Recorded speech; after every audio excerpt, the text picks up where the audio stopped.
Hola chicos, muy bonito día, espero estén muy bien. Vamos a continuar con esta clase, ¿vale? Se las iba a mandar hace unas horas, pero ya estaba terminando la clase y se me apagó el pinche internet. Entonces, de todos modos, pues vamos a ver esta clase de gota. Bien, esto es un tema muy frecuente que van a toparse en consulta, chicos, ¿vale? Para que vayan mentalizándose en esto, ¿ok? Muy frecuentemente les va a llegar un paciente con gota o hiperuricemia. Entonces, vamos a continuar con esto. Bien, ¿qué es la hiperuricemia, chicos?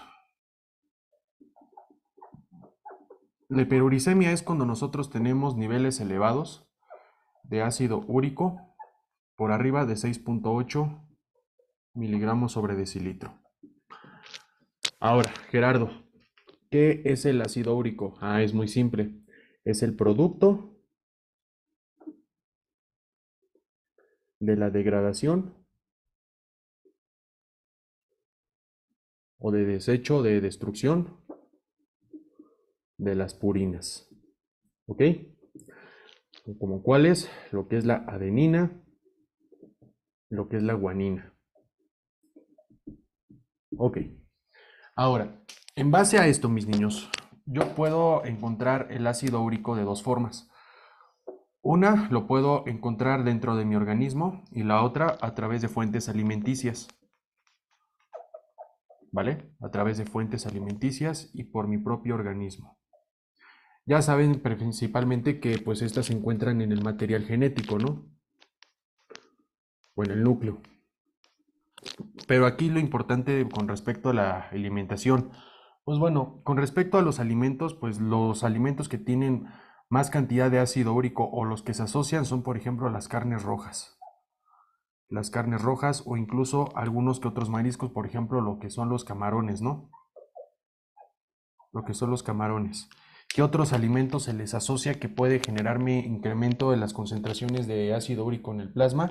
Pues por ejemplo, muy simple, lo que son la cerveza o el alcohol, la cerveza, em, además de lo que son los alimentos que están endulzados con jarabe de alta fructosa, los jarabes de alta fructosa. Además de esto, chicos, ¿qué otros aspectos me pueden incrementar el ácido úrico? Por ejemplo, algunos fármacos, ¿no? Algunos fármacos. Y pues aquí es lo importante, ¿no? Porque, por ejemplo, algunos fármacos que vamos a ver en bloque 2, ustedes los van a ver en bloque 2 que son los diuréticos, ¿vale? Lo que son los diuréticos, ¿vale? Los diuréticos son los fármacos que se asocian mucho a concentraciones elevadas de ácido úrico. Esto es muy importante, chicos, que se acuerden, porque cuando vean ustedes bloque 2, pues muy probablemente se los van a mencionar en las clases. La otra, fármacos para la tuberculosis. Por ejemplo, lo que es la piracinamida y lo que es el etambutol. Van ustedes a ver, si no es que ya lo están viendo ahorita en microbiología, la parte de Bacter, que el tratamiento de tuberculosis consiste en cuatro fármacos, que es la isoniazida, la piracinamida, la rifampicina y lo que es el etambutol. La piracinamida y el etambutol son los fármacos que se asocian en mayor concentración de ácido úrico, son estos los que se llegan como a mencionar, ¿ok? Bien, ¿por qué es importante que nosotros veamos esto en los pacientes? Porque muchas veces, chicos, estas concentraciones elevadas de ácido úrico se llegan como no relacionar. ¿A qué me refiero? Por ejemplo, en pacientes que les llega a consulta y tienen concentraciones de ácido úrico elevadas, por ejemplo, los pacientes que son diabéticos, también, pacientes diabéticos, pacientes que son hipertensos, pacientes que incluso tienen nefropatía o pacientes que son nefrópatas. ¿Por qué? El paciente que tiene nefropatías o que tiene, por ejemplo, enfermedad renal crónica, lo que puede generar es que el ácido úrico no se vaya a estar eliminando correctamente del organismo, ¿no? Y esto puede conllevar que el paciente pues esté aumentando las concentraciones de ácido úrico en el plasma y le puede dar una hiperuricemia. ¿Cuál es el término adecuado para hablar cuando se juzga que tenemos niveles elevados de ácido úrico? Es la hiperuricemia, ¿ok? Otras patologías con las que se asocian son, por ejemplo, las dislipidemias. Por ejemplo, pacientes que tengan niveles bajos del colesterol del bueno, que es el HDL, del colesterol total que lo tengan arriba de 200, o pacientes que tengan incluso elevados niveles del LDL. También se puede llegar a relacionar. Pacientes que tengan, por ejemplo, sobrepeso. Pacientes que tengan sobrepeso, también es muy frecuente esto, mis niños. Les digo, si no es que todos los pacientes que yo he llegado a ver han tenido desde hiperuricemia, han tenido diabetes, hipertensos. No me refiero que son enfermedades que les pueden ocasionar el ácido úrico en exceso. O sea, no quiere decir que la diabetes es el producto después que te genera hiperuricemia. No, la mayoría de los pacientes, si no es que todos los que he llegado a ver, han tenido estas comorbilidades, ¿vale? ¿Qué otros aspectos importantes puede elevarles el ácido úrico? Hay otro factor de riesgo que, por ejemplo, es el que sean pacientes que sean del género masculino.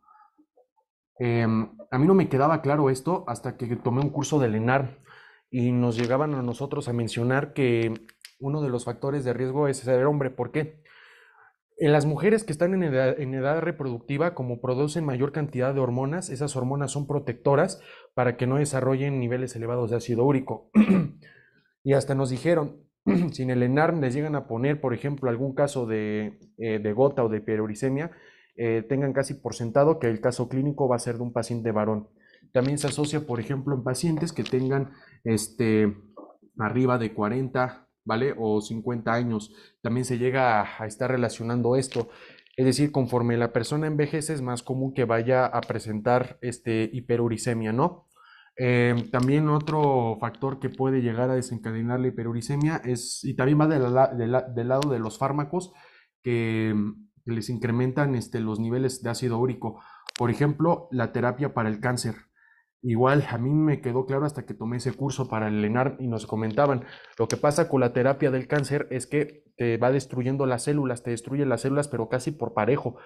Esto genera que, por ejemplo, el paciente pierda el cabello, ¿vale? Que el paciente tenga destrucción de las células del tracto gastrointestinal produciéndoles diarrea y pues está liberando todas estas moléculas de adenina y lo que son la guanina, ¿vale? Ahora, para dejar algo más claro y algo que pues debo de decirles, es bueno, nosotros tenemos ácido úrico que se encuentra en exceso, ¿vale? ¿Por qué es importante pues reflexionar sobre esto, chicos? Porque, por ejemplo, puede tener manifestaciones clínicas. Uno, por ejemplo, es la gota. La gota es un tipo de artritis, es un tipo de inflamación de las articulaciones, ¿vale? Artritis sobre todo en la articulación del dedo gordo del pie. ¿Vale? En la metatarsofalángicas. ¿Esto qué va a generar? Bueno, que estas cantidades de ácido úrico, ¿vale? Se generan en forma de cristales de urato monosódico, lo vamos a ver un ratito. Lo que va a producir es un dolor muy, muy intenso, chicos. Hay un término que van a ver en semiología incluso, que el paciente llega a presentar alodinia. ¿Qué es la alodinia? Es la producción de dolor a través de estímulos que no son dolorosos. Ejemplo, el paciente les va a llegar con el dedo gordo del pie sumamente inflamado, no tolera ni siquiera que le coloquen una sábana encima de ese dedo. No lo tolera, le duele un chingo además, le duele muchísimo, no aguantan el dolor esos pacientes, ¿vale? Puede incluso haber este tipo de manifestación que es la artritis, una artritis gotosa, que esto sucede, digamos que al poco tiempo, ¿vale? Es un tipo de situación agudo, es una situación aguda, es decir, se llega a manifestar así luego, no necesariamente que el paciente tenga los niveles elevados de ácido úrico, pero por ejemplo, cuando nosotros hablamos de algo que sucede de forma a corto plazo, es un tipo de artritis. Puede desarrollarse ahora de forma crónica, por ejemplo, los tofos. Los tofos son acumulaciones de ácido úrico en las articulaciones. Por ejemplo, también lo pueden observar en los cartílagos. Por ejemplo, en los cartílagos auriculares se pueden observar como unos puntitos blancos más o menos. Si ustedes los llegan a palpar, básicamente, imagínense que tienen una bolsa de lentejas. Se llegan como a, a sentir de esa forma, más o menos como una bolsita de lentejas, ¿vale? Puede haber afectación renal, chicos. Puede formar incluso cálculos renales, ¿vale? Puede formarse cálculos renales. Y esto también es importante porque una de las causas que se puedan formar, por ejemplo, piedras en los riñones o calculitos, son justamente de los de ácido úrico, ¿ok? Em, el primer tratamiento para una hiperuricemia, chicos, el primer tratamiento para el manejo de una hiperuricemia es básicamente el tratamiento, pues primero no farmacológico, es decir, que el paciente reduzca el consumo de purinas, por ejemplo, que el paciente le reduzca las carnes rojas, a los camarones, que le reduzca las concentraciones de cerveza, que cambie su dieta, que reduzca los alimentos que contengan alimentos ricos en jarabe de alta fructosa. Por ejemplo, lo que son los jugos, lo que son los pinches cereales, en verdad no consuman los cereales, o sea, el pinche cereal Kellogg's, las azucaritas, el pinche Choco Crispies, el Trix, todo eso es una porquería de cereales, en verdad. No les vendan beneficio absoluto, chicos. En verdad, de preferencia ni los consuman. De cerveza, todo con medida, jóvenes. Pórtense bien, no tomen mucho, chicos. ¿Vale? No tomen. También se llega a asociar que el paciente reduzca el consumo de tabaco. Y justamente dicen que en la guía de práctica clínica sí les ponen que el consumo de tabaco se tiene que reducir de preferencia. ¿Vale, mis niños? También que el paciente haga cambios en su estilo de vida, que consuma más agua, es otra medida farmacológica, bueno, no farmacológica. ¿Ok? Ahora, para que yo comprenda cómo es la degradación de las purinas, cómo se produce un episodio de gota, porque esto es precisamente lo que nos interesa el día de hoy, pues tengo que ver cómo se degradan las purinas, cómo se llegan a sintetizar, etc. Entonces, vamos a hacer un esquema de una vía bioquímica, ¿vale? De forma así breve, para que sea más entendible, ¿ok? Entonces, supongamos que tengo una dieta rica en carnes rojas, ¿vale? Me voy a chingar una rachera, ¿vale? Un ribeye, voy en unos cortes argentinos, una chistorra, un chorizo argentino, ¿no? Por ejemplo. Entonces, todos estos alimentos, ¿vale? Todos estos alimentos que tengo, a partir de la dieta, voy a liberar purinas. ¿Cuáles son las purinas? Lo que es la adenina y lo que es la guanina. Lo que es la adenina y lo que es la guanina. Ok, esta adenina y esta guanina, chicos, van a pasar por reacciones bioquímicas, ¿vale? La principal reacción bioquímica con la cual nos vamos a topar es la formación de una molécula que se llama hipoxantina. Hipoxantina, ¿ok? Bien, chicos, esta hipoxantina va a toparse con una enzima, que es la xantina oxidasa, la cual me va a formar moléculas de xantina. Entonces, la hipoxantina me forma, por medio de la xantina oxidasa, xantina. Y esta misma enzima, que es la xantina oxidasa, y aquí se las pongo, xantina oxidasa, me va a formar ácido úrico. Ácido úrico, ¿ok? Entonces, lo que yo estoy aquí observando es que es un producto de degradación de las purinas que nosotros podemos adquirir a través de la dieta, ¿vale? Es un producto de degradación que nosotros podemos observar a partir de la dieta. Ahora, nosotros también podemos encontrar estas sustancias, lo que es la adenina y guanina, por medio en situaciones, por ejemplo, en las células, en el ADN o en las bases nitrogenadas, etc. Por ejemplo, ahora lo vamos a poner en una forma esquemática dentro de mi organismo.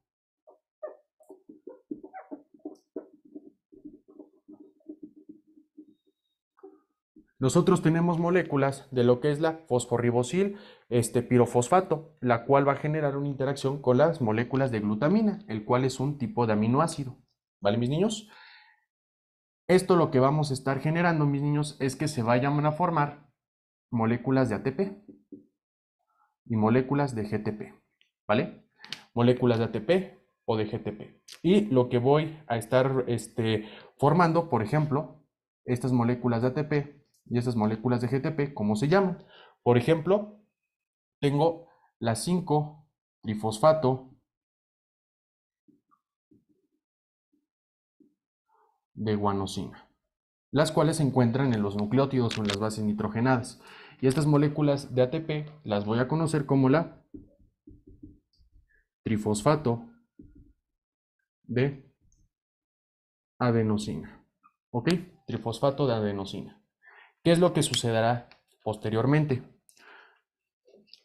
Estas las encuentro en el material genético, pero por alguna situación, por ejemplo, un recambio celular, una división celular incluso, o una apoptosis, voy a degradar todas estas moléculas. Entonces aquí podemos observar que es un producto de degradación. Un producto de degradación. ¿Ok? Y este producto de degradación me va a originar moléculas de adenina y moléculas de guanina. Entonces aquí puedo observar una vía la cual estoy ocasionando por medio de mi propio organismo y aquí lo puedo observar a través de la dieta. ¿Ok? Ahora, aquí por ejemplo podemos observar un tratamiento farmacológico. ¿Sí? El tratamiento farmacológico en este lado, por ejemplo, podemos ocupar un fármaco al que le conozco como el alopurinol. ¿Qué hace el alopurinol? El alopurinol es un inhibidor de la jantina oxidasa. ¿Qué hace el alopurinol? Veámosle la lógica. Por ejemplo, si yo bloqueo a la jantina oxidasa, no voy a generar moléculas de hipojantina a jantina. No voy a hacer esta conversión. Si lo vemos ahora de esta parte, porque es la misma enzima que hace estas dos reacciones bioquímicas, el alopurinol te inhibe a la jantina oxidasa en este nivel y no voy a tener la conversión de jantina en ácido úrico. Entonces, ese es un tratamiento que nosotros podemos ocupar para el tratamiento de lo que es la hiperuricemia, ¿vale? Ok, mis niños. Ahora,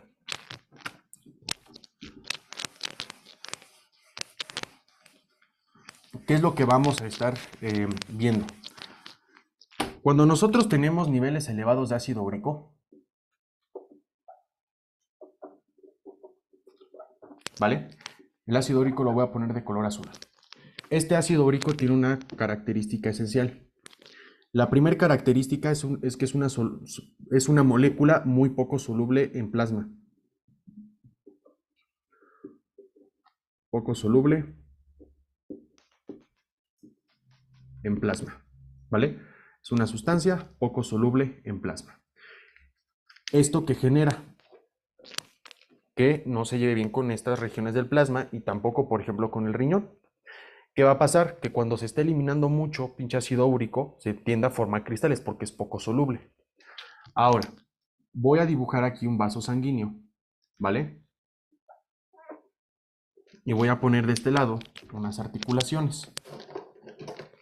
Entonces, aquí tengo una articulación. Sobre todo, ¿cuál es la articulación más afectada? La articulación del dedo gordo del pie, ¿vale? O sea, la metatarsofalángica.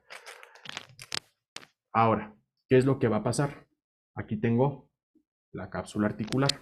Bien, el líquido sinovial, mis niños, el líquido sinovial que hay dentro de las articulaciones, sobre todo de las articulaciones distales, ligeramente es un poquito más ácido que el plasma. El plasma tiene un pH como de 7.35, 7.45. Este más o menos yo me quedé que era como de 7.25, 7.2. O sea, es un poco ligero, un poco más ácido, ¿vale? Es un poquito más ácido. Entonces, este ácido úrico que tenemos aquí, ¿sí? Este ácido úrico va a irse hacia las articulaciones, ¿vale? Porque acuérdense, ácido con una región más ácida tiende a almacenarse aquí. Ahora, aquí hay algún fenómeno un poco físico que hay que comprender. Bien, la región del pecho, la región torácica, tiende a ser un poco más caliente de lo normal. ¿Esto a qué me refiero? Que todas estas regiones del tórax que tenemos aquí es un poco más caliente, la temperatura suele ser mayor. Pero conforme nosotros nos vamos alejando del tórax, la temperatura va a ser un poco más baja, es decir, va a ser un poco más fría. Y esto va a generar sobre todo que las articulaciones del pie o que en las regiones de los miembros inferiores sean un poquito más frías. ¿Esto que va a generar, chicos? Que este ácido úrico en el líquido sinovial va a tenderse a formar un tipo de cristal.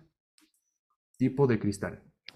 A este cristal lo conozco como cristales de urato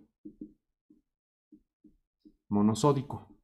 O sea, para que ustedes me entiendan, imagínense que ustedes meten un refresco al congelador, pues va a explotar, se va a cristalizar esa madre y va a explotar, va a darle la madre a la lata. ¿Ok? Eso es lo que va a pasar con estos cristales. Se van a generar, van a aumentar de su tamaño. Ahora, nuestro sistema inmunológico, ¿vale? Nuestro sistema inmune, ¿vale? Sobre todo lo que son los monocitos. Los monocitos, mis niños, lo que van a hacer es ingresar a la articulación. Lo van a reconocer como antígeno, como una sustancia dañina. ¿Para qué? para que cuando ingresen aquí a la articulación estos monocitos, ¿vale? Lo van a tratar entonces ahora sí de fagocitar. O sea, en otras palabras, aquí voy a generar una fagocitosis. ¿Y esta fagocitosis es importante? Sí.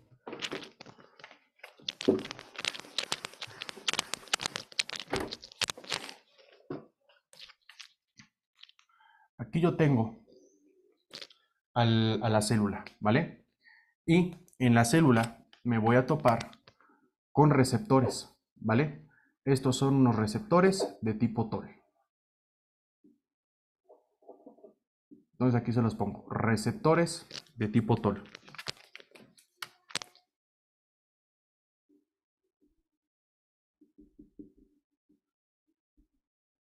Receptores de tipo TOL.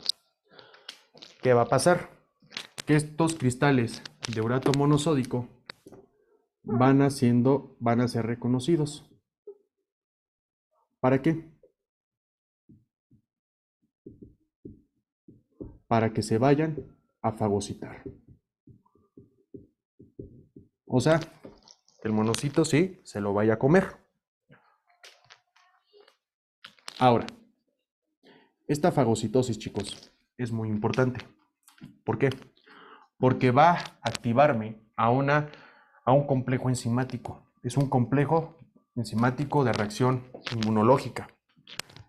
Esta fagocitosis, sí, va a activarme al inflamosoma NALP3. Ok, es importante este tipo de, de fagocitosis porque lo que hace es activarme al NALP3. Bueno, ¿y qué tiene si yo la fagocito? ¿O qué tiene estos tipos de, pues, de reacciones, no? O sea, ¿por qué entonces es importante que el NALP3 se haya entonces activado, mis niños? Ah, por una simple razón. Porque este NALP3 tiene la capacidad de activarme a lo que es caspasa. Tiene la capacidad de activarme a caspasa. Y caspasa, ¿cuál es la función de la caspasa? Pasar de un estado inactivo a un estado activo a una interleucina. ¿Cuál es? La interleucina 1 o la interleucina 1 beta. Entonces, la caspasa va a generar la activación de una interleucina. Esta es la interleucina 1 beta. Curiosamente, el Golan lo pone que se encuentra de una forma, digamos, inactiva, la interleucina. A este nombre que se encuentra, digamos, de una forma inactiva, se le conoce como la prointerleucina 1 beta, que cuando ahora sí caspasa la activa, va a formarme la interleucina 1 beta, ¿vale? La interleucina 1 beta. Entonces, para que después esta interleucina 1 se libere. Vuelvo a repetir el proceso. Tengo a los cristales de urato monosódico, aquí los tengo. El monocito lo que va a hacer es ingresar aquí a la articulación, ¿vale? Va a ingresar aquí a la articulación y lo que vamos a estar generando es que en la propia articulación haya una fagocitosis. Esta fagocitosis, ¿cómo se logra? Por unos receptores de tipo TOL. Lo que hacen los receptores de tipo TOL es fagocitarlo, es decir, van a fagocitar a este cristal de urato monosódico, lo va a fagocitar. Y lo que hace esta fagocitosis es activar al inflamosoma NALP3. Lo va a activar. Va a activarme al inflamosoma NALP3. ¿Por qué es importante activar a este inflamosoma? Porque esto va a permitirme la activación de caspasa. Esta activación de caspasa, ¿vale? Caspasa, ¿qué hace? Es activarme a la interleucina 1 beta. De forma inactiva, esta interleucina se encuentra como prointerleucina 1b. Y después, cuando se topa con caspasa, va a generar la activación de la interleucina 1 que se encuentra de forma inactiva hacia interleucina activa, ¿vale? Interleucina 1 activa. Bueno, y ahora, ¿qué es lo que va a producir? Que esta interleucina 1 beta, mis niños, sea una molécula quimioatrayente. ¿A qué me refiero con esto? Que se va a unir a receptores de células endoteliales, por ejemplo, los vasos sanguíneos. Pongámoslo aquí.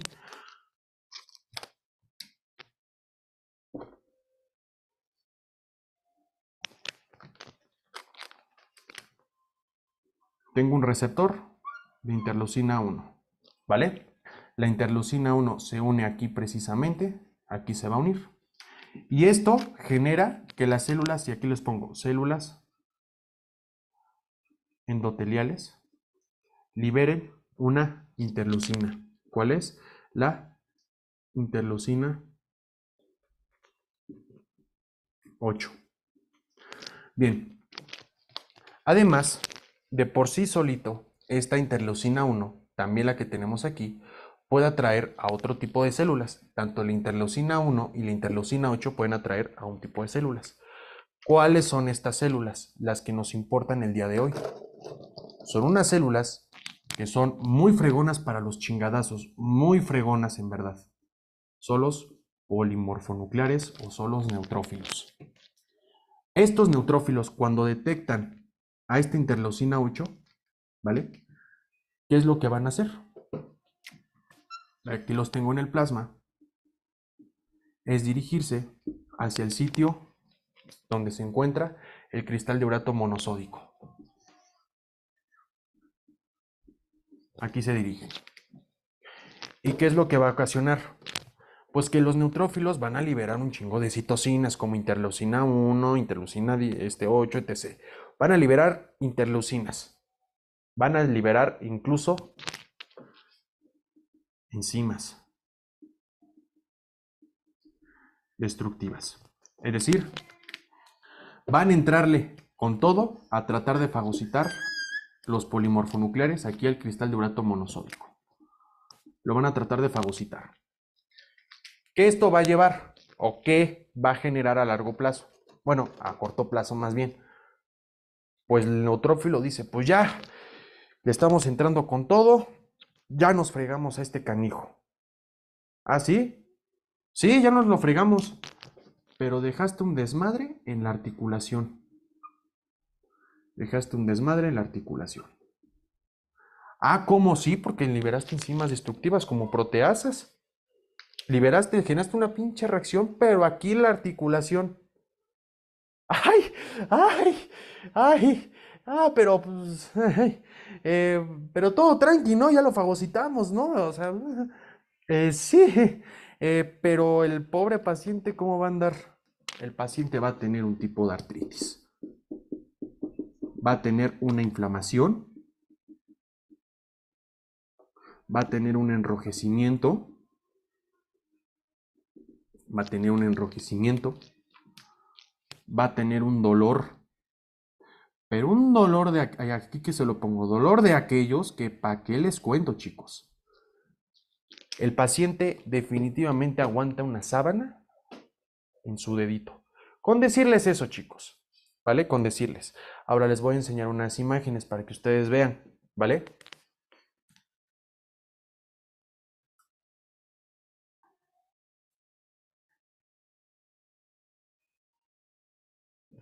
A ver, les quiero enseñar. Ah, aquí tengo una imagen. Chéquense.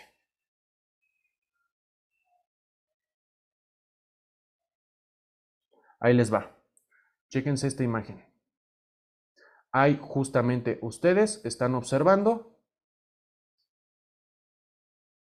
un episodio. Así es como yo una vez llegué a ver en consulta, así una vez nos llegó. Miren cómo se ven. Ahí hay enrojecimiento, hay aumento de temperatura. ¿Cómo se ve? Miren, miren, este es una artritis gotosa. Quiero que ustedes vean cómo se ve a comparación aquí del otro dedito o de la otra o del otro pie. Aquí, ¿qué es lo que ustedes están observando? Están observando un enrojecimiento de la piel, están observando una tumefacción, una inflamación, básicamente. Y si a ustedes se les ocurre tocar a un paciente, no manchen, no aguanta el dolor en verdad, ¿vale? O sea, en verdad no lo aguanta. Miren cómo lo ven al paciente, ven cómo tiene. Así es como yo he llegado a ver, también aquí como la imagen de abajo, más o menos así yo he llegado a ver incluso en piso. Así una vez me llegó un paciente, así muchas veces. Y miren, vamos a ver esta imagen, ¿vale? Aquí observamos un ataque agudo de gota. Miren, aquí observamos que es la articulación, lo que es la del dedo gordo del pie, aquí sobre todo. Aquí básicamente ya se está generando acumulaciones de ácido úrico, ¿vale? Aquí hay otra imagen más bonita, chéquense. Miren.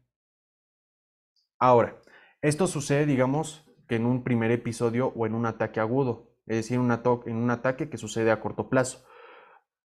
Pero lo que yo les quiero enseñar ahora son los tofos. Los tofos es, por ejemplo, cuando el paciente ya tuvo un primer ataque de gota, ya le dieron ustedes la indicación al paciente, no se cuidó, no le interesó, va a generar que estos cristales de urato monosódico se acumulen en articulaciones e incluso en cartílagos. Pero, por ejemplo, quiero que ustedes observen. Esta es una imagen en la que ven aquí tofos. Son protuberancias, aquí las articulaciones se hacen más tortuosas, vean cómo se ven. Son acumulaciones crónicas de ácido úrico porque el paciente no se cuidó. Miren aquí, esto ya es un caso definitivamente muy severo, ¿vale? Muy severo. Por ejemplo, aquí a lo mejor nos podemos confundir con la artritis reumatoide. Les voy a dar un tip. Este es un tip que me enseñaron en mi curso para el examen de ENAR. En las articulaciones de la mano lo que pasa luego es que hay una desviación, es decir, la mano se les desvía, ¿vale? Pero esto aquí básicamente son presencia de tofos, así fue como me lo enseñaron. Miren aquí. Pensé que esta imagen es de Wikipedia, pero miren, más o menos así se observa.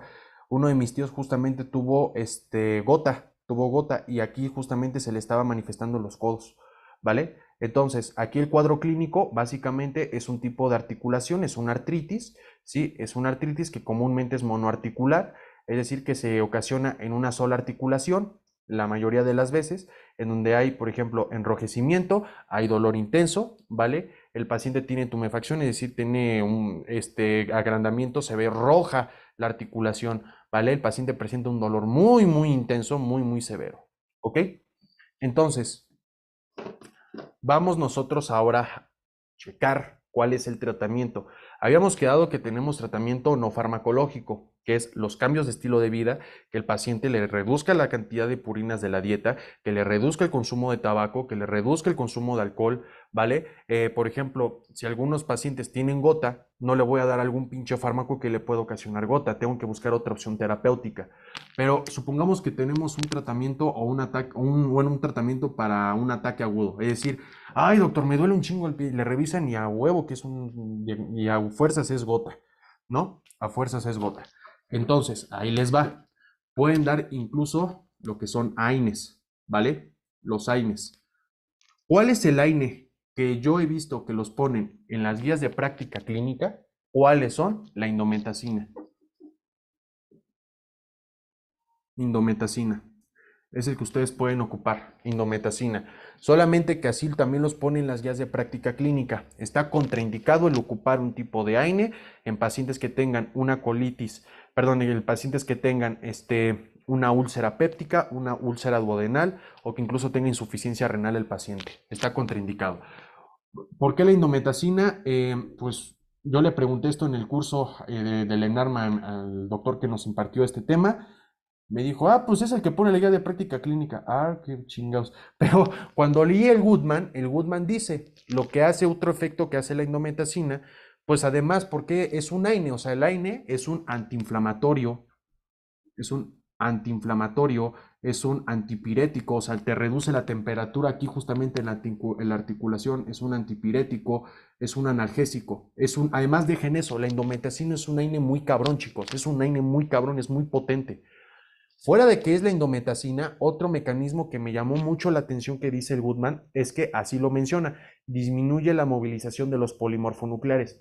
No les anoto esto, o sea, que disminuya el tráfico de los polimorfonucleares hacia la articulación. Esa es una de las características que tiene la indometacina. Es decir, evita que el neutrófilo se vaya a la articulación. Eso es un mecanismo que tiene la indometacina. No se los anoto porque hay otro fármaco. Hay un fármaco que para que vean, este sí te reduce, así tal cual, y así quiero que se lo memoricen y se lo tatúen de aquí a su examen departamental.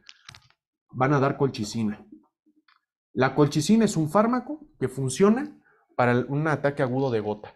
¿Qué te hace la colchicina? Te disminuye el tráfico o el movimiento de los polimorfonucleares hacia la articulación dañada.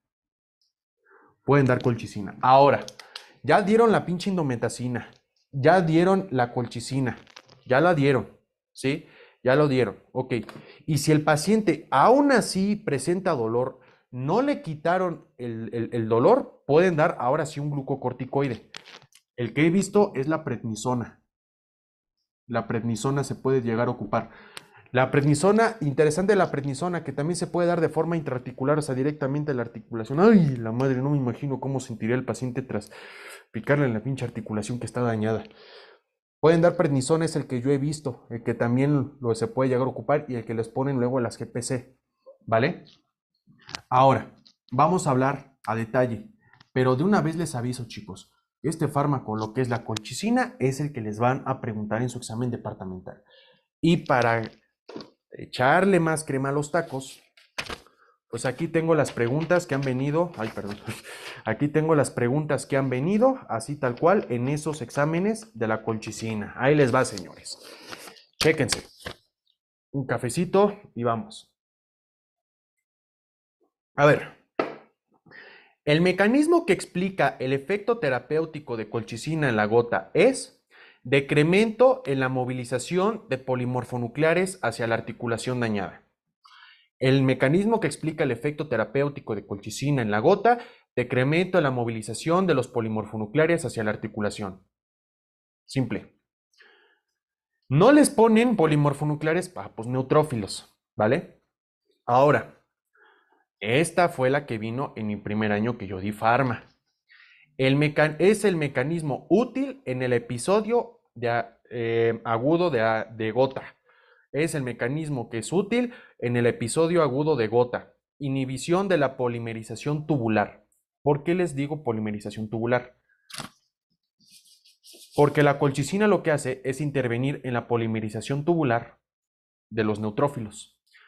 Y ahora sí, vamos a ver qué es la colchicina, ¿vale? Ok.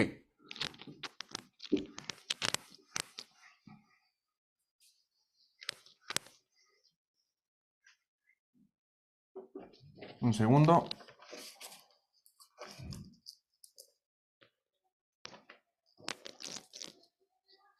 Ok.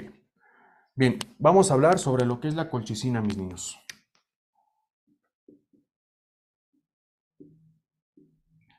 La colchicina, como yo se los dije, es un fármaco que te inhibe la movilización de los neutrófilos o de los polimorfonucleares hacia la articulación. ¿Ok? De hecho, la colchicina, fuera de eso, tiene incluso otros mecanismos de acción. ¿Vale? A ver, inhibe la polimerización tubular. Ok. A ver, chicos, yo les voy a preguntar algo. ¿Para qué funcionan los microtúbulos? Entonces, hagamos un análisis. Microtúbulos. Los microtúbulos, chicos, son partes o son elementos del citoesqueleto. ¿Para qué funcionan? ¿Son el armazón o son como los castillos que tienen las células? A ver, muy simple. Cada cuarto que ustedes vean, cada construcción que vean, la que ustedes me digan, vean los postes, vean a su alrededor. ¿No tienen castillos? ¿No tienen columnas? Ok, muy bien. ¿Para qué son los castillos? Los castillos lo que hacen es darle sostén a la construcción. Para que, por ejemplo, en un pinche temblor, pues imagínense que no tengan castillos, esa madre se va a caer. ¿Me explico? Le da la capacidad, los microtúbulos, para que la célula esté en forma. Entonces, le da forma a la célula. Siguiente cosa. Además de que los microtúbulos le dan forma a la célula, ¿sí? Favorecen el movimiento de la célula. Ejemplo, ¿qué pasaría si a su doctor de farmacología, a mí, me quitan la pinche columna vertebral? Pues me voy a caer, no voy a poder caminar. Eso es como el esqueleto. ¿Qué pasaría si a mí me quitan todas las costillas, los huesos o las vértebras? Pues voy a hacer un pinche saco con puros órganos sin hacer nada. Es básicamente lo que voy a hacer. ¿Me explico? Siguiente cosa, le da forma, le da estructura a la célula, le ayuda al movimiento de la célula. También favorece, por ejemplo, en la reproducción por medio de la mitosis. Esto es muy importante, chicos. ¿Se acuerdan de la mitosis, no? ¿Por qué es importante la mitosis? Ok, cuando ustedes van a generar el fenómeno de mitosis, ¿qué es lo que están generando? Una alineación de lo que son los cromosomas. Ok, esta propia alineación de los cromosomas, ¿sí? Todo esto se le deben a los microtúbulos. O sea, en otras palabras, los microtúbulos, mis niños, preparan a la célula, la preparan para que cuando entre a la fase del ciclo celular, que es la S, donde hay una duplicación del material genético, la célula, ¿sí? Se pueda dividir sin pedos. Eso es lo que va a pasar. Eso hacen los microtúbulos. También, por ejemplo, los microtúbulos favorecen la fagocitosis. También favorecen el movimiento de las células. Eso hacen los microtúbulos. Ahora, si yo analizo cómo es un microtúbulo, ¿vale? Son como tubos de PVC, o sea, los tubos de las cañerías o de las tuberías, casi huecos, ¿vale? Solamente que pues sí tienen su chiste. Por ejemplo, así más o menos se encuentran.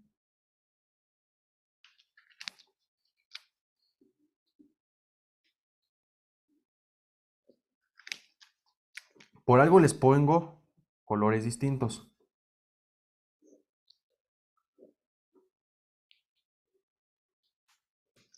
Ok, un segundo, déjense los pongo más bonitos.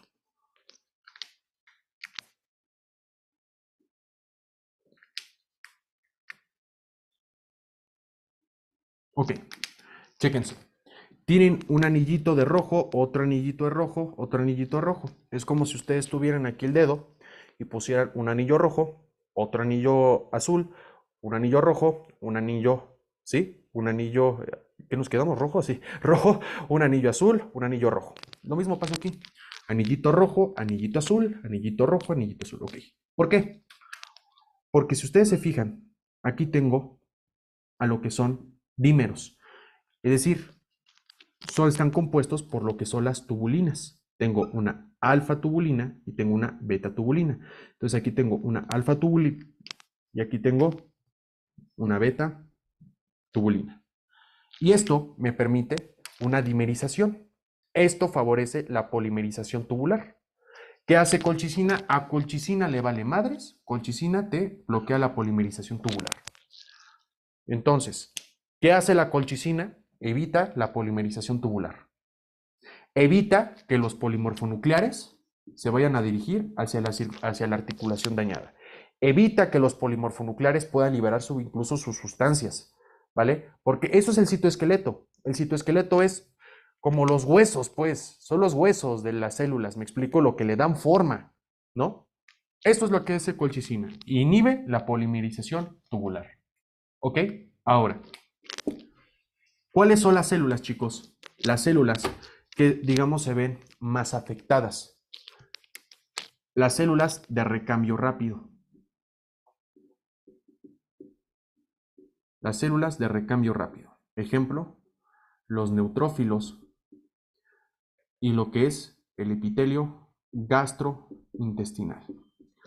¿Por qué es importante esto, mis niños? Ok, ya checamos qué generan los neutrófilos y me voy a echar un cafecito en un rato con ustedes en el aspecto de las células del epitelio gastrointestinal.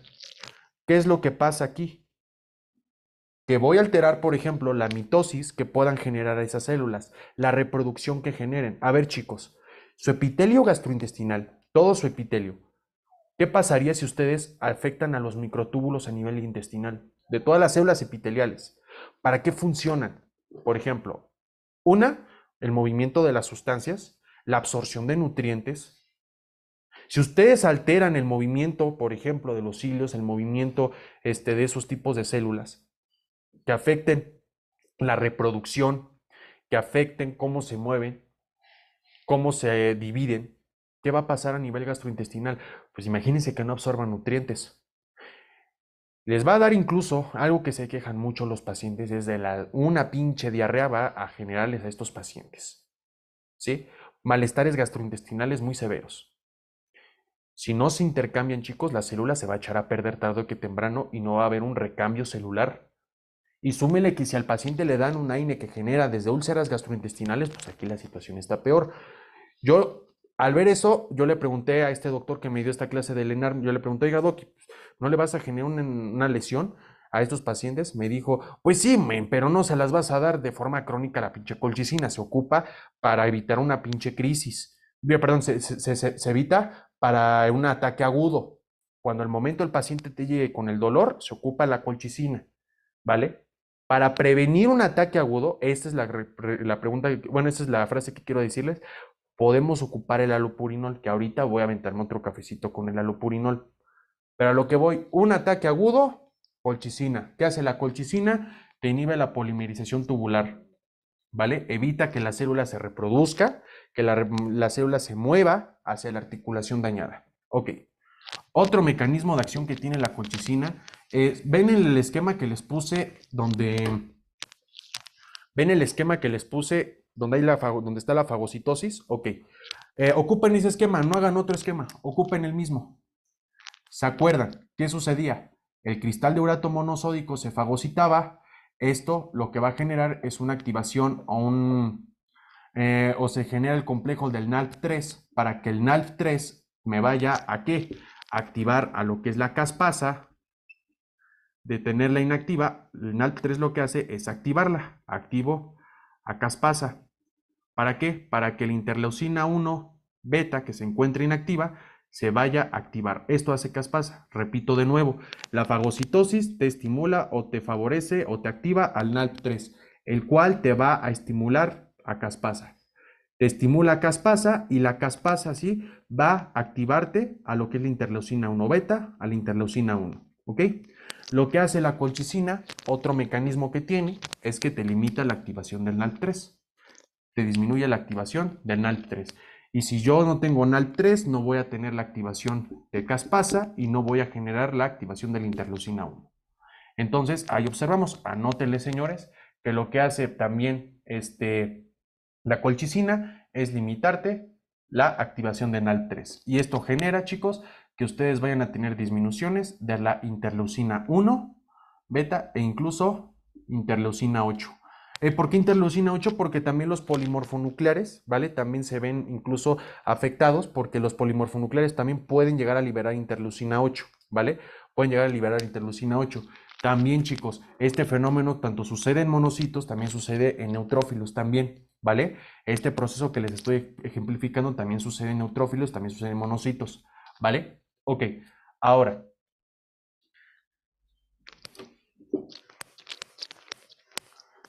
en base a esto, mis niños, otro mecanismo que tiene, por ejemplo, la colchicina, es que disminuye la cantidad de aniones superóxido de los polimorfonucleares.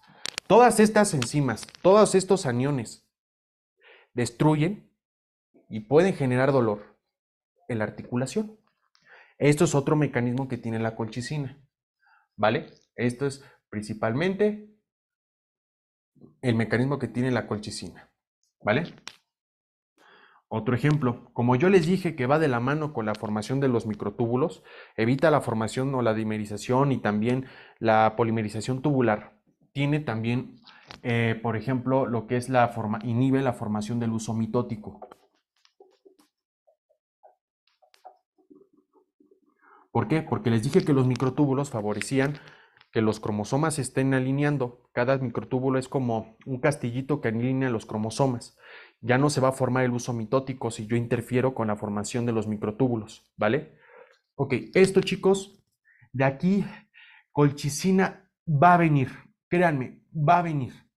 ¿Cuál es el mecanismo de acción de la colchicina en el tratamiento en un ataque agudo de gota? Inhibe la formación de microtúbulos o por medio de la polimerización tubular, interferencia de la polimerización tubular.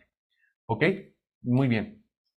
Entonces, no es mecanismo de acción, pero les pongo algunos efectos que tiene incluso la colchicina. De una vez se las pongo.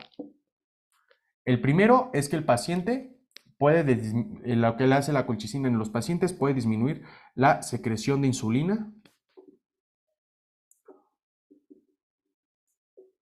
por medio de las células beta del páncreas, que disminuye la síntesis de insulina por medio de las células beta del páncreas. Otro método que se ha visto de la colchicina que puede hacer es que mejora la respuesta a los simpaticomiméticos. Ok, bien, ya vamos a ver sistema nervioso autónomo. ¿Qué es un simpaticomimético? Es una sustancia que te estimula la acción que te hace el sistema nervioso simpático. Ay, que sí. A ver, que Gerardo, a ver, explícame mejor esto. Ahí les va. Supongamos, un simpaticomimético. El sistema simpático, sistema nervioso simpático te libera noradrenalina, que te estimula la frecuencia cardíaca, que te genera una broncodilatación más bien de los vasos sanguíneos, que te genere vasoconstricción aumentándote la presión arterial. ¿Qué hace esto, chicos? Que, por ejemplo, un simpático mimético es un tipo de fármaco que te estimula a los receptores adrenérgicos. Ejemplo de estos, la dobutamina. El receptor beta-1 adrenérgico se encuentra en el músculo cardíaco, ¿sí? Lo que hace la dobutamina es estimularte a ese receptor beta-1 adrenérgico, estimulándote la fuerza de contracción, ¿vale? Te estimula la fuerza de contracción, ¿ok?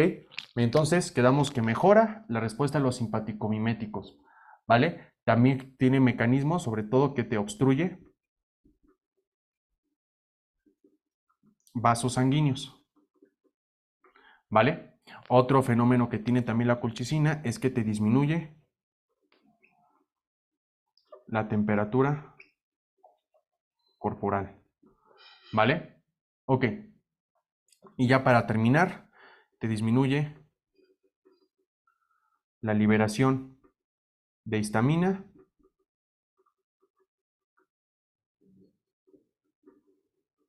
de los mastocitos. Muy bien.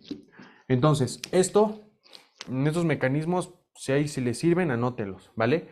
Pero lo que les van a poner en su examen, sí o sí, es lo de la inhibición del traslado o de la polimerización tubular. Evita el movimiento de los polimorfonucleares hacia la articulación dañada. Me he topado con colchicina, chicos, desde que era estudiante. Y aguas, es de los pocos fármacos que me he llegado a topar. Desde que fui estudiante, llegué a ver bancos de fármaco como del 2018, 2017, y para acabarla de amolar, seguía viniendo este pinche fármaco. Entonces, ¿cuál es la moraleja el día de hoy? Que se aprenden colchicina, pero de ley. Apréndansela, por favor, porque va a venir en su examen departamental. Ya les dije las preguntas y las respuestas. Para el ataque agudo, colchicina. Saben que lo que hace es inhibir el movimiento de los polimorfonucleares hacia la articulación. Eso hace la colchicina. Ahora, vamos a hablar de su farmacocinética, chicos, ¿vale?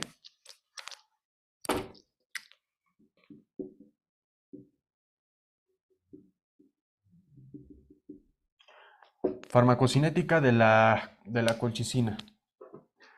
La farmacocinética de la colchicina, mis niños, es muy sencilla. Se absorbe rápidamente el fármaco. No les van a preguntar farmacocinética, la neta. Ahorita les voy a decir que a lo mejor les pueden preguntar, pero no les van a preguntar farmacocinética. Se absorbe muy bien a través del tracto gastrointestinal, ¿vale? Tiene unas concentraciones máximas, un tiempo máximo de concentración de aproximadamente de media hora a 2 horas, ¿vale? Más o menos. Esto es como la Temax de este fármaco, ¿vale? Tiene que el 39% de este fármaco se une a proteínas plasmáticas, ¿vale? Del metabolismo hepático, hay teorías, yo les agarro las que le puso el Woodman y la que coincidió con, creo que fue Micromedis o iDoctus. Bien, sufre una desmetilación este fármaco. Una desmetilación por las enzimas del CYP3A4. De hecho, voy a borrar tantito esta parte. Hay algo que vi en las fichas técnicas, creo que también fue de Vademecum y fue algo también de Micromedex. Y me lo he topado muchas veces, no se preocupen. Este fármaco está contraindicado en inhibidores del CYP3A4. ¿Cuáles son los fármacos que por excelencia ustedes van a tener que ver en años posteriores e incluso se van a topar en un futuro en bloque 3 sobre todo? Es, por ejemplo, fármacos que son algunos antibióticos, sobre todo algunos antibacterianos, por ejemplo, algunos macrólidos, otros fármacos son antifúngicos y otros algunos antirretrovirales, ¿vale? ¿Por qué? Porque, a ver chicos, acuérdense, tengo aquí al higadito, ¿vale? Aquí tengo al higadito. Tengo aquí a la colchicina. La colchicina se va a metabolizar por el CYP3A4, ¿ok? Si yo le doy un inhibidor, la colchicina no se va a poder eliminar y va a generar concentraciones tóxicas. Y de por sí, de una vez les aviso, la ventana terapéutica o el margen de seguridad de esta sustancia, sobre todo ventana terapéutica, es muy estrecho. Muy estrecho. Vamos a ver en un rato por qué. Por lo tanto, está contraindicado porque los inhibidores del CYP3A4, ¿vale? Pueden generar incremento de la colchicina. Bien, estos son de los pocos fármacos para que vean que tiene una eliminación renal muy, digamos que baja, o sea, un poco porcentaje del fármaco se elimina por la vía renal. Del 10 al 20% se elimina por lo que son los riñones, ¿vale? Por medio de los riñones se llega a eliminar muy poco este fármaco. Pero a ver, aquí es algo que quiero que ustedes, que puede que a lo mejor se los vayan a preguntar, puede que a lo mejor se los pregunten. Conociendo este primer bloque, no creo que esté manchado, pero puede que a lo mejor les pongan, es una contraindicación de colchicina, órale, pues esta, ¿no? Que se los des con algún inhibidor del CYP3A4. A lo mejor les pregunten cómo es la eliminación de la colchicina. Bien, algo raro que he visto de la colchicina es que parte del fármaco se elimina por heces, por medio de una circulación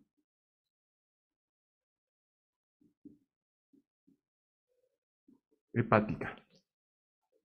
¿Cómo está eso? Es muy simple.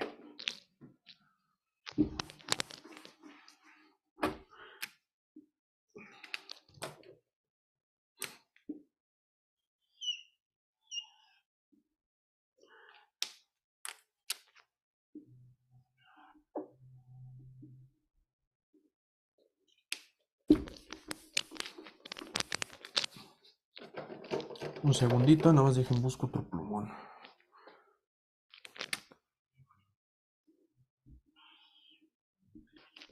Aquí estás. Órale.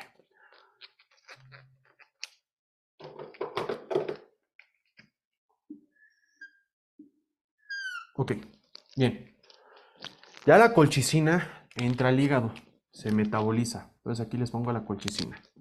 La colchicina ya entra al hígado y parte del fármaco, ¿vale? O sea, el gran porcentaje porque el otro se elimina por lo que son la vía renal por el 10 al 20%, pero este fármaco se va a eliminar por la bilis. Ah, aquí tenemos un caminito. Chéquense. Esta parte es mi intestino. Entonces aquí les pongo intestino. ¿Sí? Bien, esta sustancia, lo que es la colchicina, ya cuando se metabolizó, se puede quedar en el intestino. Y aquí tiene dos caminos. Uno, que se vaya por medio de las heces, ¿vale? Por las heces. O la otra, se pueda volver a meter por medio del sistema vena porta hepático al hígado, haciendo el mismo proceso una y otra vez.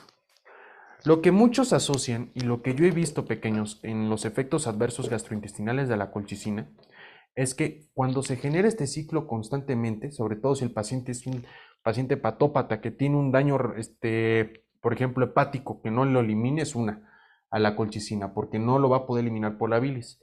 Pero también una vez me comentaron, y también lo chequé, creo que fue un artículo de, ay, ¿cómo se llama? Creo que fue de PubMed, que cuando la colchicina tiene interacciones con las sales biliares, también es tóxica. También es tóxica para el tracto gastrointestinal. Por esta razón es que se le asocia a su principal efecto adverso, que es la diarrea. ¿Vale? Entonces, anótela aquí. Efectos adversos, que el paciente tenga diarrea.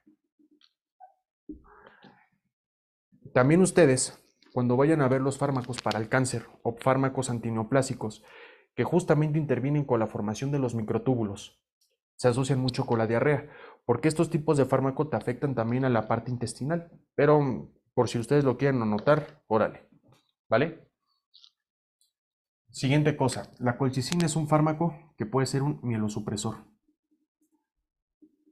Es decir, te puede llegar a generar que la médula ósea esté suprimida. ¿Qué creen que vaya a pasar con los glóbulos blancos? ¿Qué creen que vaya a pasar con las células de la médula ósea? No se van a poder reproducir. Puede haber desde leucopenia, ¿vale? Puede haber desde una granulocitopenia, ¿vale? Va a ser un mielosupresor, ¿ok? Ahora, si ustedes se están percatando, ¿qué les van a preguntar?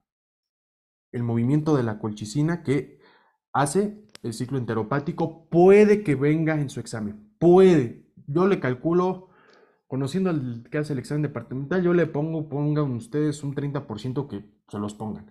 Pero sí estoy 99% seguro, de ley, que les van a preguntar, el 99% seguro, el mecanismo de acción, que te disminuye el movimiento de los polimorfonucleares hacia la articulación o que te interfiere con la biosíntesis de los microtúbulos.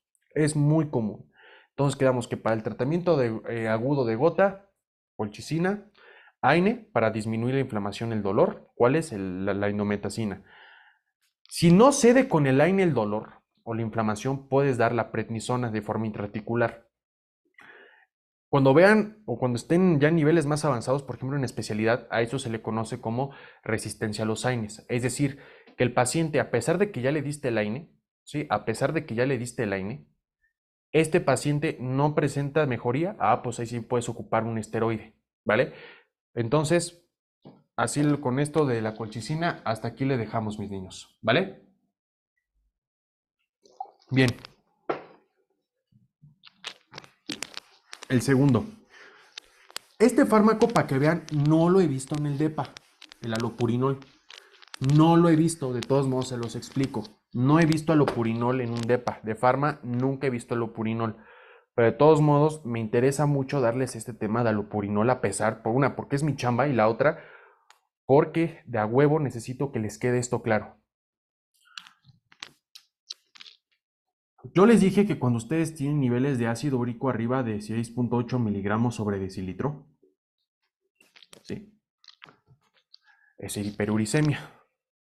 Entonces, cuando ustedes tengan arriba de esto, esto es hiperuricemia. Bien, pero aquí hay algo bien importante. Entonces, si yo les hago ahorita un estudio a alguno de ustedes, si les hago ahorita el estudio a alguien de ustedes, a fuerzas alguno me puede salir con elevaciones de ácido úrico. Alguno. Quizás por la alimentación que luego tenemos, etc. ¿Les va a dar gota? No, chicos, no. O sea, no quiere decir que el paciente que tenga niveles elevados de ácido úrico, de a huevo le va a dar gota. Porque me ha tocado ver pacientes que tengan niveles de ácido úrico de 7.2 y nunca en su vida han desarrollado gota. Pero si se siguen descuidando, ahí sí les podemos, se le puede ocasionar un ataque agudo de gota.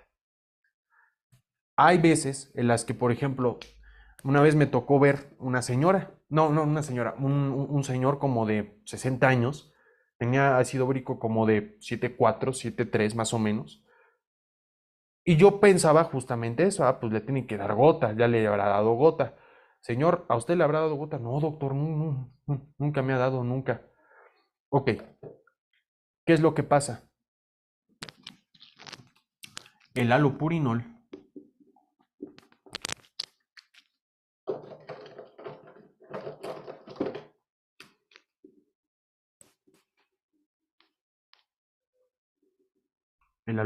mis niños. El alopurinol te disminuye la síntesis del ácido úrico. Ahora, un error que no es porque los chore, es algo por lo cual luego los internistas batallan mucho. Pero bueno, le hacen el estudio, le hacen los estudios al paciente, ¿sí? En la madre tiene ácido úrico de 6.8 y madres, le dan el alopurinol. Para que yo dé alopurinol, mis niños, no solamente es que el paciente tenga niveles elevados de 6.8. Por ejemplo, les voy a poner un escenario. Si el paciente tiene, sí, niveles elevados de ácido úrico, lo que sea, pero no ha tenido algún síntoma, no ha tenido algún síntoma, ¿sí? No ha tenido algún síntoma, eso es importante. No ha tenido algún síntoma, no le voy a dar allopurinol. Síntomas, por ejemplo, que no haya tenido un episodio de gota, que no haya tenido alguna presencia de tofos, que no tenga daño renal o cálculo de renal, puede ser un ejemplo. No le voy a dar allopurinol. Se le da el allopurinol en dado caso que ya haya tenido un ataque agudo de gota, que ya haya tenido un cálculo renal de ese tipo, o que ya tenga daño renal, que ya tenga la presencia de tofos, ¿vale? Por ejemplo, las articulaciones. Ahí sí ya puedo dar al allopurinol. Y les digo esto porque la mayoría de las veces cuando estoy luego en medicina interna, ¿qué es lo que pasa? Son pacientes que luego nos lo derivan de la medicina familiar. Fueron a su consulta en medicina familiar. ¿Por qué están dando allopurinol? Ay, así me lo dio el doctor. ¿Ha tenido gota? No. Le hacen, no, no ha tenido daño renal, nada. Y le están dando el allopurinol. Y así lo ponen las GPC. Se ocupa el allopurinol en dado caso que algún paciente haya tenido alguna crisis de gota, haya tenido manifestaciones urinarias o en el riñón, que haya tenido la presencia de tofos. Ahí sí se puede ocupar el allopurinol. Por ejemplo, paciente que ya ahora sí le dio un ataque, ya le dio un ataque agudo de gota, y para evitar otra crisis, ¿sí? Para evitar otra crisis, ¿sí? Ya se puede optar por el allopurinol. Pero no por el hecho que siempre les llega un paciente con ácido úrico elevado y no tenga ningún síntoma, o sea, tenga hiperuricemia sintomático, no le vayan a dar allopurinol. ¿Cuál sería la medida? Pues que reduzca los niveles de ácido úrico. Nada más. ¿Cómo? Con dieta, o sea, que les bajes a las purinas, que le bajes al alcohol, que le bajes al tabaco, que le bajes a las bebidas o los edulcorantes, que le estés bajando eso, con eso tiene. Ya si el paciente le da una crisis después, porque no se ha cuidado, para prevenir otra nueva aparición, ahí sí lo podemos dar. Y eso es algo muy común, chicos, algo muy común. Y les voy a decir una anécdota, a mí me bajaron puntos por eso cuando yo tomé la materia de nefro. Y así me regañó el internista. Me dijo, no mames, no le vayas a dar olopurino luego, luego. Tienes que valorar si ya haya tenido alguna crisis. Tienes que valorar si ya ha tenido eso. Ha tenido tofos, ha tenido algún daño renal. Ahí sí ya puedes optar por eso. Por lo mientras no. Y sí, me dieron una cagueticia de aquellas. Para que ustedes lo comprendan, les doy este concepto, chicos. Pero bueno, yo sé que el alopurinol tiene ahora sí que un mecanismo de acción. Saben perfectamente. Yo tenía las moléculas de adenina, tenía las moléculas de guanina, estas se degradan formándome hipoxantina. La hipoxantina me va a formar xantina y la xantina me va a formar ácido úrico, el cual se vaya a eliminar por el riñón. Ok, y yo sé que la enzima que regula estas dos reacciones es la xantina oxidasa. Xantina oxidasa, ¿vale? La xantina oxidasa. Entonces, xantina oxidasa es la enzima que te hace estos efectos. Bien, ¿qué hace el allopurinol?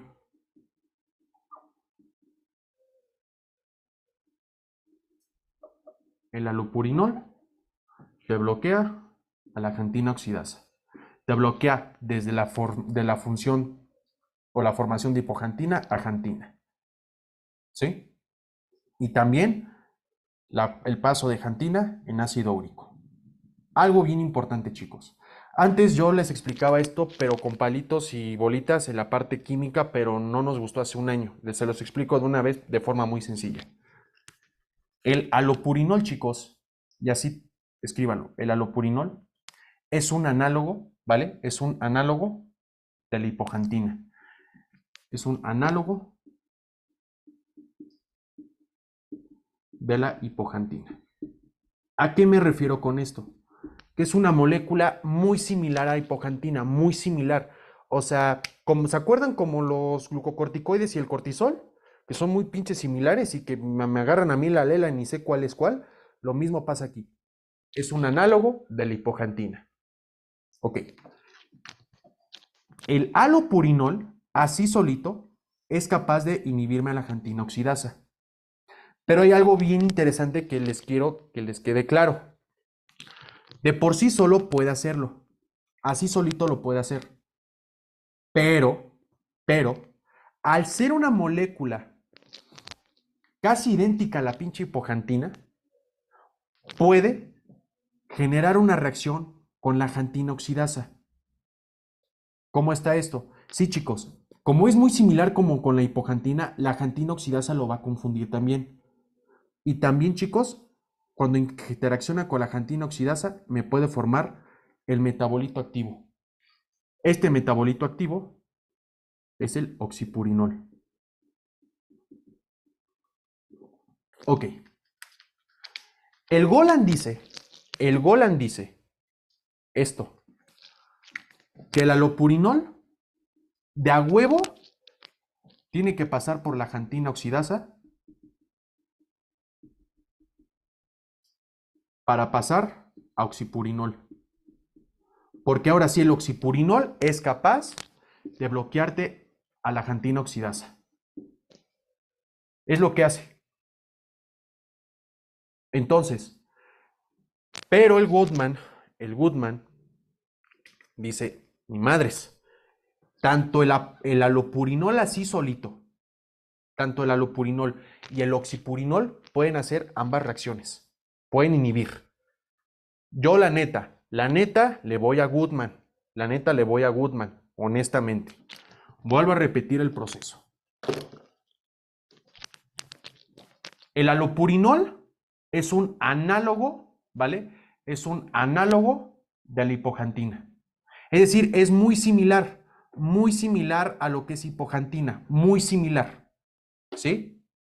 Ahora, este alopurinol por sí solito puede bloquear a la xantina oxidasa, por sí solito. Por otro lado, el alopurinol puede pasar por la xantina oxidasa, porque es muy similar a la hipoxantina, es un análogo. ¿Qué te forma? Pasa, por ejemplo, pasa por la xantina oxidasa y me forma, ahora sí, el oxipurinol. Es el metabolito activo, ¿vale? Es el metabolito activo del alopurinol. Si les llegan a preguntar en el DEPA cuál es el metabolito activo del alopurinol, es el oxipurinol. Y aún así el oxipurinol tiene la capacidad de bloquearte a la xantina oxidasa, ¿vale? Yo a lo que voy y a lo que quiero dejarles claro es, tanto el alopurinol y el oxipurinol, ¿sí? Tanto alopurinol y el oxipurinol son capaces, ambos, de bloquearte a la xantina oxidasa. Son capaces. Solamente que cuando el alopurinol te bloquea la xantina oxidasa, esta misma xantina, antes de que se llegue, por decirlo así, de descomponer completamente porque lo bloquea el alopurinol, me puede formar oxipurinol, el cual me puede bloquear a la xantina oxidasa también. Vuelvo a repetir este proceso y lo vuelvo a ejemplificar. El alopurinol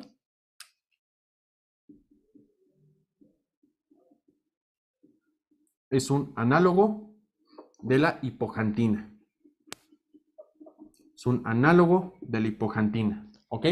Análogo de la hipoxantina, o sea, se parece un chingo, se parece mucho. Y al parecerse mucho, es sustrato o es una sustancia que es capaz también de reaccionar con la xantina oxidasa.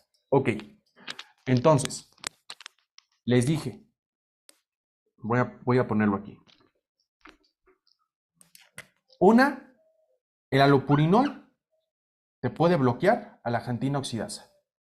Pero también como puede interaccionar con la xantina oxidasa, te puede formar oxipurinol. En un inicio te bloquea la xantina oxidasa, ¿sí? Te la bloquea. ¿Y qué va a pasar? No vas a formar de hipoxantina a xantina. Ah, qué chido. Además de esto, cuando interacciona también, chicos, con la xantina oxidasa, el alopurinol puede formarme otro metabolito, que es el oxipurinol, el cual es capaz también de bloquearte a la xantina oxidasa. El Golan les dice que solamente el oxipurinol, pero Goodman les dice tanto el alopurinol y el oxipurinol son capaces de inhibirte a la xantina oxidasa.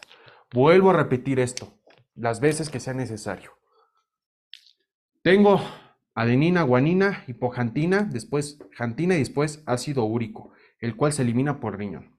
La hipoxantina, ¿sí? La hipoxantina, por medio de la xantina oxidasa me forma xantina. Y la xantina, por medio de la xantina oxidasa, me forma ácido úrico. Muy bien.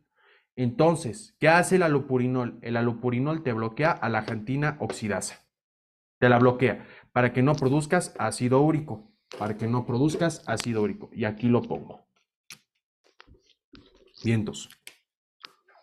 Muy bien. Pero aquí viene entonces lo mañoso. El Goodman dice, el alopurinol te bloquea la xantina oxidasa, pero también en una que otra reacción que interaccione con la xantina oxidasa, ¿sí? En esta parte te la bloquea y también te puede formar por esta enzima el oxipurinol, por esta enzima, el cual es un metabolito activo, porque te puede también bloquear a la xantina oxidasa. Alopurinol, análogo de la hipoxantina. Se parece mucho a la hipoxantina. Por lo tanto, es un sustrato de la xantina oxidasa. ¿Qué hace el alopurinol? Te bloquea la xantina oxidasa. Y cuando incluso reacciona con la xantina oxidasa, te forma oxipurinol, el cual también es capaz de bloquearte a la xantina oxidasa y no vas a poder formar ácido úrico. Repito nuevamente, alopurinol, análogo de hipoxantina, ¿sí? Análogo de hipoxantina, el cual cuando te bloquea a la xantina oxidasa, también te puede formar oxipurinol, ¿vale? Y el oxipurinol te bloquea a la xantina oxidasa. O sea, ambos, así mis chavos, ambos, ¿vale? Te puede llegar a bloquear a la xantina oxidasa, ambos, no solamente uno. Yo le voy a la idea del Goodman, la neta, por cualquier cosa, ¿vale? Por cualquier cosa yo le voy a la idea del Goodman. Ahora, ¿qué pasa? Datito extra, este oxipurinol es un análogo o es muy similar a la xantina. Miren, yo conociendo a la persona que hace el examen departamental, puede que por alguna situación les ponga esta frase. El alopurinol es análogo de hipoxantina, ¿vale? El oxipurinol es análogo de xantina. A ver, para que me entiendan que es un análogo, ¿vieron Juego de Gemelas? Son gemelas estas sustancias. Una se crió con la mamá y otra se crió con el papá. Lo mismo pasa aquí. Una nosotros lo podemos liberar por medio de nuestro organismo y estos dos cabrones se sintetizan en un laboratorio. Estas dos moléculas de nuestro cuerpo y estos dos cabrones donde se sintetizan en un laboratorio. Punto. ¿Ok? Bien.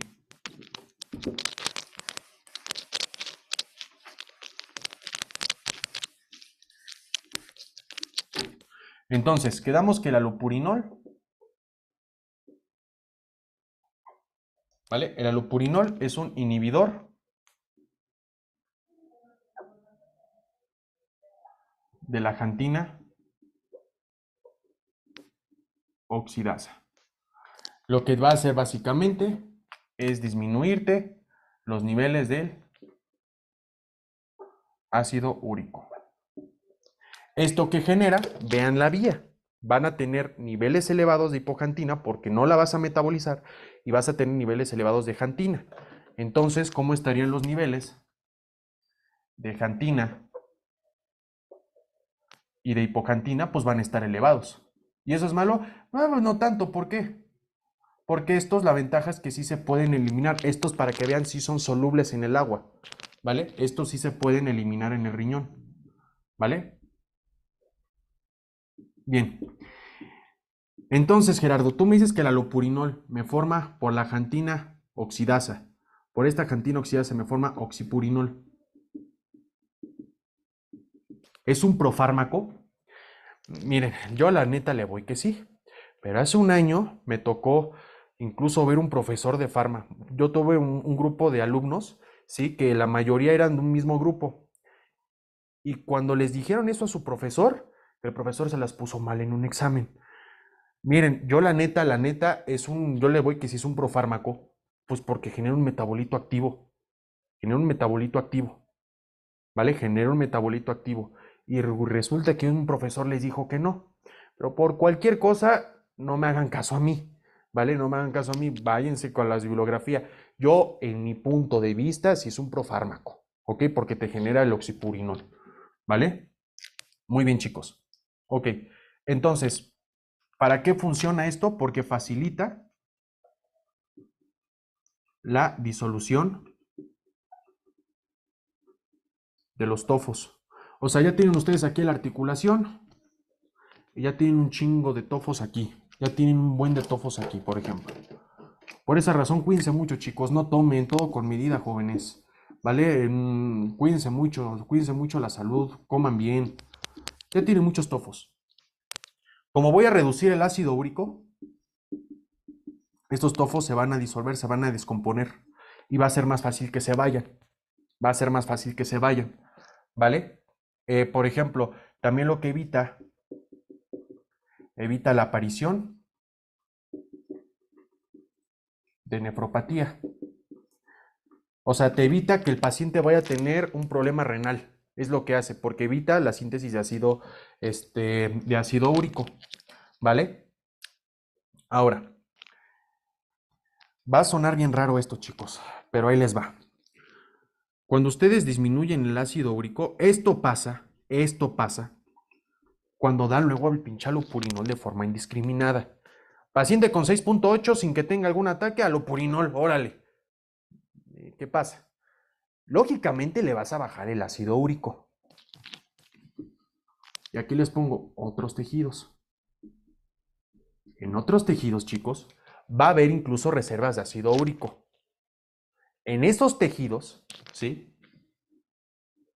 Se va a liberar el ácido úrico que tengan. ¿Por qué? Porque se va a detectar que está bajo el ácido úrico. Porque ya le diste el pinche alopurinol. Y el ácido úrico ahora sí va a estar bajo. ¿Y qué va a suceder? Que en otros tejidos ahora se libere estas moléculas de ácido úrico. ¿Y qué creen que pueda pasar? Puede suceder otra crisis de gota. Puede aparecer una pinche crisis de gota. O sea que también el alopurinol, sí, porque estás quitando las reservas de ácido úrico que tienes en otros tejidos porque ya los bajaste. Entonces, digamos, se va a detectar todas estas cantidades de ácido úrico que tengas en otros tejidos, se van a liberar al plasma. Y ahí sí puedes dar otro ataque de gota, ¿vale? Ahí sí puedes dar otro ataque de gota. Entonces aquí les pongo que además de que te disminuye la cantidad del ácido úrico, ¿vale? Va a liberarme de otros tejidos ácido úrico, ¿vale? Ahora, entonces, hablemos de la cinética. No es importante que sepan la cinética, de todos modos se las pongo.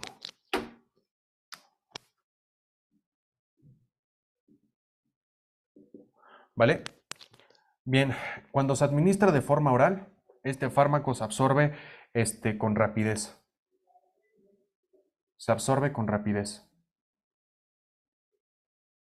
Y su tiempo de máximo de absorción o su Tmax, es decir, o sea, el tiempo máximo de absorción se alcanza de aproximadamente 60 a 90 minutos. ¿Vale? En 48 horas y 72 horas se elimina el fármaco. ¿Vale? Solamente que hay que tener en consideración algo. Este fármaco sí puede pasar por un proceso de reabsorción tubular. O sea, ¿a qué me refiero con esto? Que ya se eliminó el fármaco y se pueda volver a meter hacia los vasos sanguíneos por medio de las células renales. ¿Vale? Ok, chicos. Muy bien. Les platico estas reacciones adversas porque cuando vean síndrome de Steven-Johnson en derma, van a toparse con este fármaco. El alopurinol se asocia muchas veces,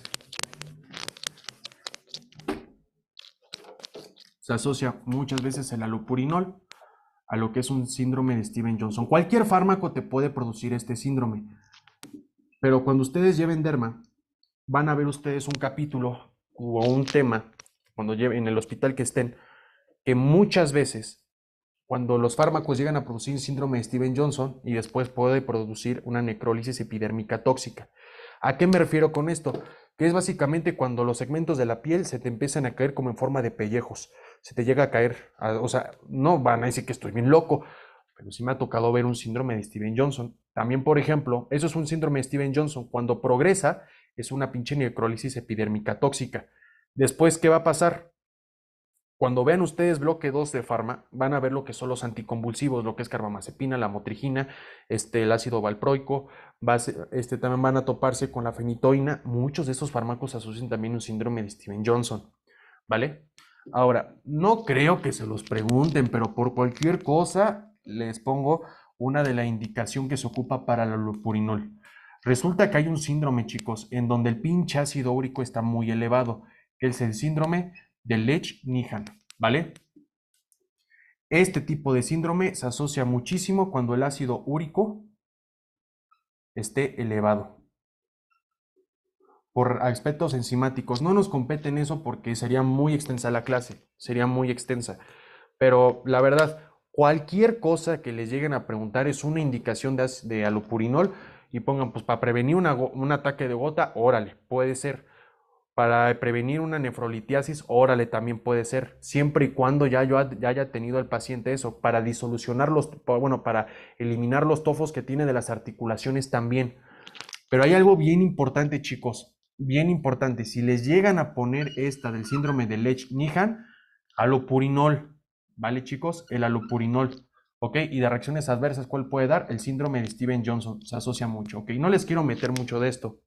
Entonces, ya vimos todo esto, chicos. Ya vimos qué es lo que podemos llegar a ver. Ahora les platico la historia natural. Si ya esto no les van a preguntar, pero para que les quede claro. ¿Cómo es que progresa la enfermedad? Puede ser que el paciente tenga niveles elevados de ácido úrico, ¿vale? Esto puede ser un primer estadio. El ácido úrico lo tiene por arriba de 6.8. Y al tener este ácido úrico arriba de 6.8 miligramos sobre decilitro, ¿vale? Puede ser que el paciente no tenga síntomas, ¿vale? No tenga síntomas. En un inicio puede ser que el paciente no tenga síntomas. ¿Van a darle alopurinol? No, no le van a dar alopurinol. Ya cuando llegue a padecer alguna de estas, por ejemplo, gota, podagra, o sea, el dolor que le da podagra, el dolor en el dedo gordo, ¿vale? Si no tiene síntomas el paciente, con la pura dieta y que le baje el consumo de tabaco y el alcohol. ¿Y aquí qué van a dar? Dieta que le baje al consumo de purinas, que le baje a la cerveza, ¿vale? Ejercicio. Las guías de práctica clínica les pone que son ejercicios, y aquí se los pongo por si les sirve, de bajo impacto. Por ejemplo, el nadar, ¿vale? El nadar puede ser un ejemplo, ¿no? El consumir más cantidad de agua también puede ser otro ejemplo. O sea, tomen mucha agüita, chicos, tomen mucha agüita. A esto se le conoce como periodo asintomático. La otra es que el paciente no se cuidó, tenga igual los niveles elevados de ácido úrico, y aquí, por ejemplo, el paciente puede llegar a desarrollar gota. Y ahora les digo, no que de a huevo, o sea, si alguno de ustedes me sale con ácido úrico arriba de 6.8, no van a desarrollar gota luego, no, chicos. No van a desarrollar gota. Si a alguno de ustedes les hago ahorita el estudio y alguno me sale elevado, ¿vale? Están chavos, en primer lugar. Esto sucede en épocas más grandes, ¿vale? Están sanos, están guapos y están sanos. No les va a dar gota luego. Ya si el paciente tiene gota y no se cuidó, a pesar de esto que le diste la indometacina, le diste la colchicina, le diste la prednisona, a pesar de eso, y no, órale.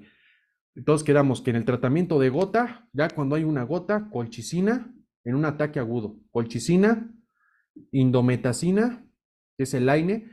Si de verdad, por ejemplo, el paciente no tolera el LAINE, es decir, que tenga presencia de úlcera péptica, por ejemplo, puedes dar prednisona. O la otra situación, si definitivamente el paciente no cede con la indometacina, ahí ya puedes dar un esteroide, que es la prednisona. Siguiente, si el paciente a lo mejor hay un periodo que es un periodo intercrítico, no lo quiero abordar, en el cual el paciente puede tener desde una crisis, otra crisis, no quiero abordar esto. Pero el último fenómeno y el que sí me he llegado a topar yo en consulta es que, por ejemplo, que en la última etapa el paciente pueda desarrollar tofos, que ya son algo de forma crónica. Esto, ¿dónde lo van a encontrar? Pues en las articulaciones, el paciente lo puede tener en el cartílago auricular, ¿vale? En articulaciones de la mano también lo puede desarrollar, ¿vale? Sale chicos, hasta aquí le dejamos y pues vayan con Dios, cuídense mucho.